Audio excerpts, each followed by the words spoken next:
জগদ্ধাত্রী নতুন অধ্যায় ২০ বছর পর গল্পের সবকিছু পাল্টে গেল। সম্পূর্ণ জানতে হলে ভিডিওতে একটি লাইক করে দেখতে থাকো। প্রতি সপ্তাহেই টিআরপিতে প্রথম দিকে স্থান করছে জি বাংলার অন্যতম জনপ্রিয় সিরিয়াল জগদ্ধাত্রী। জগদ্ধাত্রী ধারাবাহিকে কিছুদিন আগেই মারা গিয়েছিল নাকি জগদ্ধাত্রী, এমনটা দেখা গেছিল, কিন্তু ভাগ্যক্রমে আবার বেঁচে উঠেছে জগদ্ধাত্রী। তারপর থেকেই টিআরপি অনেক বেড়ে গেছে, কিন্তু গল্পের মোড় আরও পাল্টে যাবে।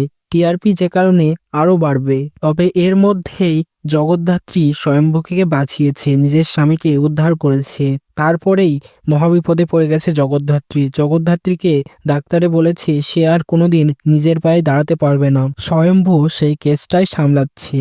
এরপর যেটা নিয়ে সবার সন্দেহ ছিল, জগদ্ধাত্রী ধারাবাহিকে টাইম লিপ, হ্যাঁ সেটাই সত্যি হতে চলেছে। এর আভাস দিলেন চরিত্রে অভিনেত্রী রূপসা চক্রবর্তী। হয়তো ধারাবাহিকে বড়বর্ষী দুর্গা এন্ট্রি নিতে চলেছে। তার চরিত্রে কে অভিনয় করবে সেটা এখনো ফাইনাল হয়নি।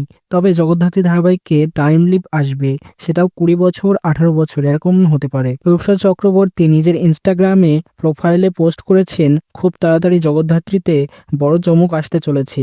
এটা থেকে নিশ্চিত জগদ্ধাত্রী ধারাবাহিকে সবকিছু পাল্টে যেতে চলেছে। তো প্রিয় দর্শক বন্ধুরা, জগদ্ধাত্রী ধারাবাহিকে ২০ বছরের টাইম লিপ এসে নতুন অধ্যায় দেখা গেলে কেমন লাগবে অবশ্যই কমেন্টসে জানিয়ে এখনই সাবস্ক্রাইব করে নাও আমাদের ইউটিউব চ্যানেল। ধন্যবাদ।